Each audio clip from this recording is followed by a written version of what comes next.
வாராகியோட வழிபாடு என்னன்னு கேட்டீங்கன்னா, நீங்க வந்துட்டு குறுகிய மனப்பான்மை, அதே போல வந்துட்டு பேராசையோட நீங்க அவங்க கிட்ட நெருங்குனீங்க அப்படின்னீங்கன்னா, கண்டிப்பாக அவங்க வந்துட்டு உங்களுக்கு அவங்க தடை டிஸ்டர்பன்ஸ் தான் கொடுப்பாங்க. டிஸ்டர்பன்ஸ் இல்ல, உங்களை தண்டிக்கவே தண்டிப்பாங்க. இப்ப பேராசைன்றது எதை சார் குடிக்குது? ஏன்னா இதுவுமே இந்த இடத்துல எல்லாருக்குமே ஒரு சந்தேகம் தான். இப்ப நிறைய பேருக்கு வந்து நான் ஒரு வீடு கட்டணும், அதிகபட்ச மக்களுடைய ஆசை என்ன அப்படின்னு பாத்தீங்கன்னா, ஒரு கூடு, பறவைக்கு கூடு மாதிரி மக்களுக்கு ஒரு வீடு.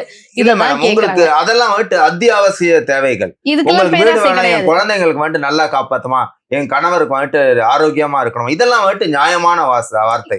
நீங்க அடுத்தவங்களை ஒரு கெடுக்கிறதுக்கோ அடுத்தவங்களை பழித்திக்கவோ உங்களுக்கு ஒரு நெகட்டிவ் வேலை செய்யறதுக்கு உங்களுக்கு ஒரு சக்தி வேணும்னு நினைச்சதான் நீங்க வாராகியை வந்துட்டு கிட்ட போனீங்கன்னா அடிச்சிருவாங்க.